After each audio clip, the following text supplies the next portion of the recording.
वैजयंती के मुंह से ये बात सुनते ही कि अनुराग अब दिलीप का भाई है, दिलीप गुस्से के साथ ईर्ष्या दृष्टि से अनुराग को घूरने लग जाता है। वक्त एक ऐसी चीज है जो कब बीत जाता है हमें पता ही नहीं चलता है। जैसे जैसे वक्त गुजरता गया, अनुराग ब्रिजेश्वर और वैजयंती के दिल के और करीब आते गया। एक तरफ ब्रिजेश्वर और वैजयंती के दिल में अनुराग के प्रति प्यार बढ़ रहा था, तो दूसरी तरफ उतनी ही ईर्ष्या घृणा दिलीप के मन में बढ़ती जा रही थी। वैजयंती प्यार तो दोनों भाइयों को बराबर करती थी, पर दिलीप माँ के प्यार को किसी के साथ बांटना नहीं चाहता था और उसे ना चाहते हुए भी वो प्यार अनुराग के साथ बांटना पड़ रहा था। अनुराग ने बचपन में सिर्फ ब्रिजेश्वर और वैजयंती के दिल में ही नहीं, बल्कि धीरे धीरे बल्लू के दिल में भी अपनी जगह बनानी शुरू कर दी थी। वो उसके भी मन को भाने लग गया था। अनुराग की आंखें थी ही इतनी प्यारी कि उसे देखकर हर कोई उसकी तरफ मोहित हो जाए, पर फिर भी बल्लू अनुराग से कुछ डरा डरा सा रहता था। उसे कभी छूता नहीं था, दूर से ही देखकर खुश हो जाया करता था। ब्रिजेश्वर और वैजयंती ने तो अनुराग को कभी इस बात का एहसास नहीं होने दिया था कि वो उनका सगा बेटा नहीं था, पर दिलीप अनुराग को हमेशा इस बात का एहसास दिलाते रहता था कि अनुराग और उसका खून का रिश्ता नहीं था। उसे किसी न किसी बात पर ताने देता रहता था, कोई ना कोई तरीका ढूंढते रहता या फिर कोई साजिश रचते रहता जिसमें अनुराग फंस जाए और वो वैजयंती और ब्रिजेश्वर की नजरों से गिर जाए। आज भी दिलीप अनुराग को एक साजिश में ही फंसाने कालाझाड़ी जंगल खेलने के बहाने लेकर आया था। अनुराग 7 साल का हो गया था और दिलीप 14 साल का। दोनों ही कालाझाड़ी जंगल के अंदर लुका छिपी खेल रहे थे। खेलते खेलते दिलीप अनुराग को कालाझाड़ी जंगल के कुछ ज्यादा ही अंदर ले आया था और अनुराग खेलने में इतना मगन हो गया था कि उसे इस बात का पता ही नहीं चला था।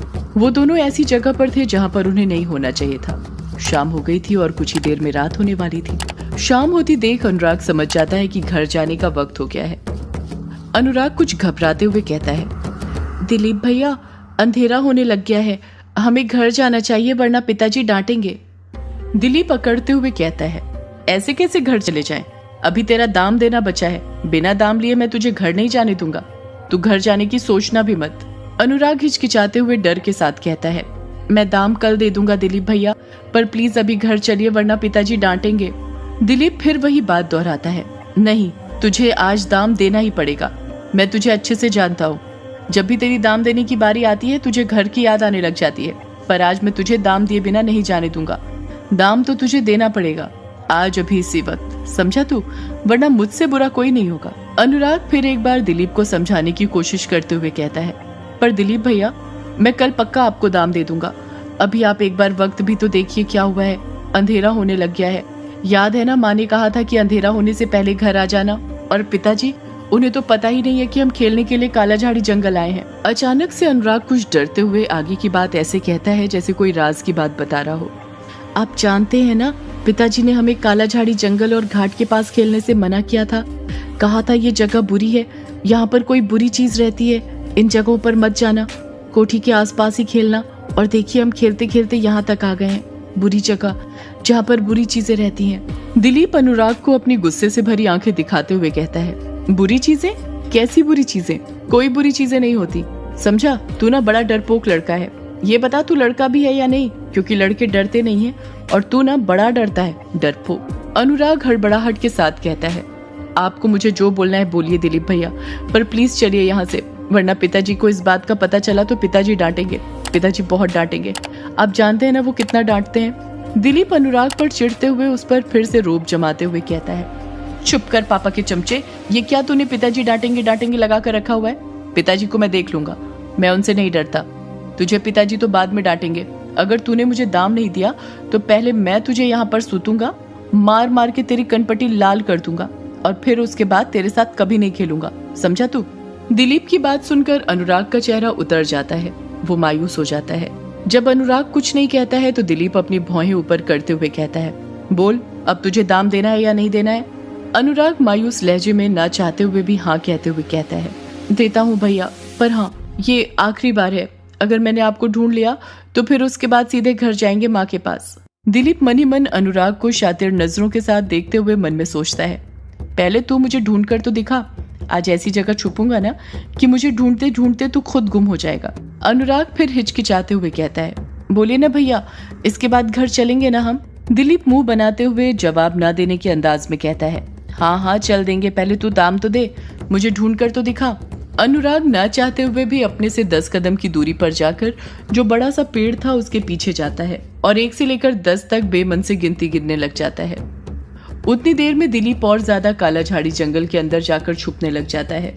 अनुराग अपनी प्यारी सी आवाज में गिनती खत्म करते हुए कहता है, 7, 8, 9 और 10। कोई छुपे या ना छुपे, मैं आ रहा हूँ। इतना कहकर अनुराग काला झाड़ी जंगल के अंदर दिलीप को ढूंढने निकल जाता है। अनुराग दिलीप को अपने आसपास ढूंढते हुए कहता है, दिलीप भैया मैं ढूंढ लूंगा आपको। दिलीप भैया मैं ढूंढ लूंगा आपको, आप देखना मैं आपको ढूंढ लूंगा। कहाँ छुपे हैं आप? यही सब बड़बड़ाते हुए अनुराग दिलीप को ढूंढते रहता है। 10 से 15 मिनट हो गए थे अनुराग को दिलीप को ढूंढते हुए, पर वो अभी तक अनुराग को नहीं मिला था। नॉर्मली दिलीप और अनुराग आसपास के पेड़ के पीछे ही छुपते थे, पर अनुराग ने उन सारे पेड़ों के पीछे देख लिया था जहां पर दिलीप छुप सकता था, पर दिलीप अनुराग को कहीं नहीं मिला। अब अनुराग की घबराहट बढ़ने लग गई थी, क्योंकि जैसे जैसे वक्त बीतते जा रहा था अंधेरा बढ़ने लग गया था और अंधेरे को देखकर अनुराग का डर भी बढ़ने लग गया था। अनुराग अपने आसपास फैले अंधेरे को देखकर डरते हुए कहता है, दिलीप भैया कहाँ छुपे हैं आप? बाहर आ जाइए, देखिए अंधेरा हो गया है, मुझे डर लग रहा है। आप जीत गए, मैं हार गया भैया, मैं हार मानता हूँ, प्लीज बाहर आ जाइए। दिलीप का कुछ जवाब नहीं आता है। दिलीप अनुराग से करीब 20 कदम दूरी पर एक पेड़ के पीछे छुपा हुआ था और वहीं से अनुराग को डरते हुए देख रहा था।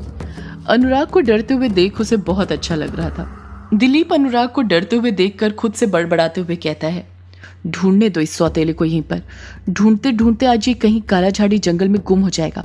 बुरी चीजें इसे खा ही जाए तो ही अच्छा है। मैं तो जा रहा हूँ अपने माँ बाप के पास। इतना कहकर दिलीप काला झाड़ी जंगल से बाहर निकलते हुए ग्रेवयार्ड कोठी की तरफ जाने लग जाता है। अनुराग अपने आसपास दिलीप को ढूंढते रहता है, पर वो उसे कहीं नहीं मिलता है।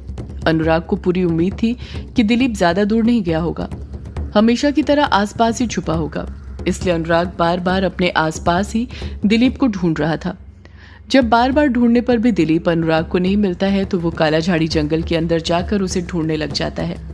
अंधेरा हद से ज्यादा बढ़ गया था और उसी के साथ साथ अनुराग के अंदर का डर भी। दिलीप को ढूंढते ढूंढते उसके पैर दर्द देने लग गए थे, पर उसे वो नहीं मिला था। देखते ही देखते अनुराग काला झाड़ी जंगल के अंदर भटक जाता है, काला झाड़ी जंगल के अंदर खो जाता है। वो भूल जाता है कि वो किस तरफ से आया था और उसे किस साइड जाना था। अनुराग रोते हुए दिलीप को पुकारते हुए कहता है, भैया कहाँ हैं आप? बाहर आइए भैया, मुझे डर लग रहा है। आप जीत गए, मैं हार गया, प्लीज भैया बाहर आ जाइए। यही सब बड़बड़ाते हुए अनुराग डरते हुए धीरे धीरे अपने कदम आगे बढ़ा रहा था। वो इतना थक गया था कि उसके पैरों में जान नहीं थी, फिर भी वो चलते जा रहा था, धीरे धीरे अपने कदम बढ़ाए जा रहा था। अनुराग धीरे धीरे अपने कदम बढ़ाए ही जा रहा था कि तभी उसे जंगली जानवरों के चिल्लाने की आवाजें सुनाई देने लग जाती हैं। उन आवाजों को सुनकर अनुराग का दिल दहल जाता है। उसके अंदर का डर इतना बढ़ जाता है कि वो अपना एक कदम तक आगे नहीं बढ़ा पाता है। वो वहीं पर डर के मारे नीचे बैठ जाता है और रोने लग जाता है। उसे ब्रिजेश्वर की बातें याद आने लग जाती हैं कि काला झाड़ी जंगल में और घाट पर बुरी चीजें होती हैं। उन बुरी चीजों का डर उसे सताने लग जाता है। अनुराग रोते हुए अपने आप को हौसला देते हुए कहता है, कोई बुरी चीजें नहीं होती हैं, दिलीप भैया ने मुझसे कहा था, वो मुझे लेने के लिए जरूर आएंगे, वो भी मेरी तरह मुझे ढूंढ रहे होंगे। अनुराग यही आस लगाए हुए था कि दिलीप उसे लेने के लिए आएगा, पर दिलीप नहीं आता है। जंगली जानवरों और अंधेरे का डर उसे सताने लग जाता है। वो बिलक बिलक कर रोने लग जाता है। अंधेरा इतना ज्यादा बढ़ गया था कि 8 बजे ही ऐसा लग रहा था जैसे आधी रात हो गई हो। अनुराग रो ही रहा था कि तभी उसे एक लड़की की प्यारी सी आवाज सुनाई देती है, अच्छे बच्चे रोते नहीं हैं। जैसे ही अनुराग ये आवाज सुनता है रोना बंद कर देता है। वो अपने आसपास देखते हुए पुकारता है, कौन है यहाँ? वो अपने आसपास देखता है पर उसे कोई दिखाई नहीं देता है। उस लड़की की आवाज तो सुनाई दे रही थी पर कोई दिखाई नहीं दे रहा था। लड़की की आवाज सुनकर वो रोना तो बंद कर देता है पर उसका डर और ज्यादा बढ़ जाता है। धीरे धीरे हवाएं तेज चल रही थी। जंगल के अंदर खामोशी होने के कारण एक पत्ता भी हिलता था तो ऐसा लगता था जैसे कोई फुसफुसा रहा हो। अनुराग डरते हुए फिर खुद से कहता है, दिलीप भैया कहाँ हैं आप? जल्दी आ जाइए, मुझे डर लग रहा है। इतना कहकर अनुराग फिर रोने लग जाता है। अभी अनुराग ने रोना शुरू ही किया था कि तभी फिर लड़की की प्यारी सी आवाज सुनाई देती है, तुम फिर रोने लग गए? मैंने कहा ना अच्छे बच्चे रोते नहीं हैं। इस बार अनुराग जब वो आवाज सुनता है तो वो इतना तो समझ ही जाता है कि उसके आसपास जरूर कोई ना कोई था। अनुराग धीरे से कहता है, कौन है? कौन है यहाँ? सामने आओ। लड़की की आवाज सुनाई देती है। मैं सामने आऊं? अनुराग एक लंबी आह भरते हुए कहता है, हाँ सामने आओ। जैसे ही अनुराग ये बात बोलता है, वो देखता है कि उसके सामने जो बड़ा सा पेड़ था, उसके पीछे से कई सारे जुगनू बाहर निकलने लग जाते हैं। उन जुगनुओं के साथ ही पेड़ के पीछे से एक लड़की बाहर निकलने लग जाती है। वो लड़की अंधेरे में खड़ी हुई थी, जिस कारण उसका चेहरा दिखाई नहीं दे रहा था। वो लड़की धीरे धीरे अपने कदम अनुराग की तरफ बढ़ाने लग जाती है। जैसे जैसे वो लड़की अपने कदम आगे बढ़ाती जा रही थी, उसके साथ ही जुगनू भी हवा में उड़ते हुए आगे आते जा रहे थे। अनुराग को लगने लग जाता है वो वही बुरी चीज है जिसके बारे में उसके पिताजी उसे बताते थे। उसके अंदर का डर और बढ़ जाता है। अनुराग खुद से बड़बड़ाता है, बुरी चीज, बुरी चीज। अनुराग के अंदर का डर और बढ़ गया था। जब वो लड़की अनुराग के एकदम सामने आती है तो उसके अंदर का डर पूरी तरह खत्म हो जाता है। अनुराग के चेहरे पर एक चमक आ जाती है। उसका दिल जोरों से धड़कने लग जाता है। अनुराग के सामने कोई और नहीं बल्कि कामेश्वरी यक्षिणी खड़ी हुई थी, जिसने काली साड़ी पहनी हुई थी, कुछ इस तरह से कि उसकी कामुक कमर और नाभि साफ दिखाई दे रही थी। उसके बाल खुले हुए थे जो उसके नितंबों तक आ रहे थे। वो अनुराग को देखकर मुस्कुराए जा रही थी। आसपास का अंधेरा भी छट गया था। हर तरफ जुगनू मंडरा रहे थे। जुगनुओं ने आसपास अपनी रोशनी बिखेर दी थी। वो डर जो कुछ देर पहले अनुराग के मन में था, वो पूरी तरह खत्म हो गया था। डर का दूर दूर तक कोई नामो निशान दिखाई नहीं दे रहा था। पर अगले ही पल उसे उसके पिताजी की बात याद आती है कि जंगल में बुरी चीजें रहती हैं। इस बात का एहसास होते ही वो फिर से डरते हुए बड़बड़ाता है, बुरी चीज, बुरी चीज, बचाइए पिताजी, माँ बचाइए, बुरी चीज आ गई। यक्षिणी अनुराग की आंखों में देखकर भांप जाती है कि उसे डर लग रहा था। यक्षिणी बड़े प्यार से अनुराग से कहती है, डरो मत अनुराग, मैं तुम्हें कुछ नहीं करूंगी। अनुराग हैरानी के साथ यक्षिणी को एकटक नजर से देखते हुए पूछता है, तुम्हें मेरा नाम कैसे पता है? तुम मुझे कैसे जानती हो? यक्षिणी प्यार से कहती है, मुझे तो तुम्हारे बारे में सब कुछ पता है अनुराग, और सिर्फ तुम्हारे ही नहीं बल्कि इस लोक में मौजूद सभी लोगों के बारे में। अनुराग हकलाते हुए धीरे से कहता है, कौन हो तुम? यक्षिणी बड़े प्यार से अनुराग की आंखों में देखते हुए कहती है, मैं हूं अनुराग, तुम्हारी जिंदगी, तुम्हारे ख्वाबों की रानी। तुमने पहचाना नहीं?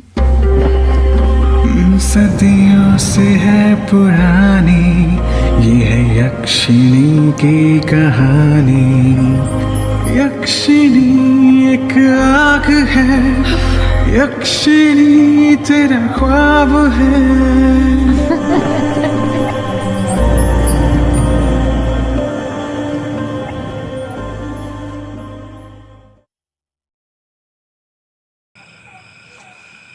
तो है guys, hello, welcome back to our channel. चलो आज हंटर असासिन खेल लेते हैं। पहले इन दोनों को मारेंगे, कल तीनों को मार देंगे। 4 6 फिर से 2 गए। एक तो वैसे भी मरेगा ही, ये भी मर गया। ये तो कुछ भी नहीं है, ये तो ये भी मरेगा। बस खत्म, जीत गया एक लेवल।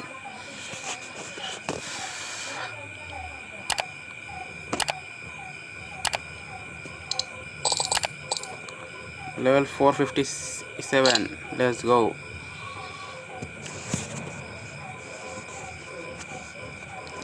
पहले इस मेन प्लेयर को मार देंगे। पहले ये तो 3 तो आराम से मार देंगे भाई, सबको मार देगा एक ही बार, एक ही साथ खत्म भाई। इतनी जल्दी आराम से जीत गए।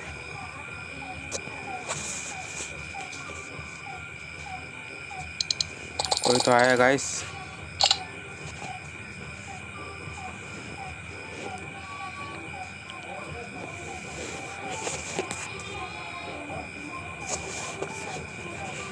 मार देंगे, चल बज,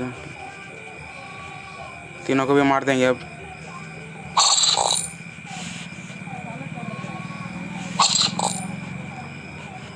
ये 4 तो कुछ भी नहीं है भाई। ठीक, मर गए।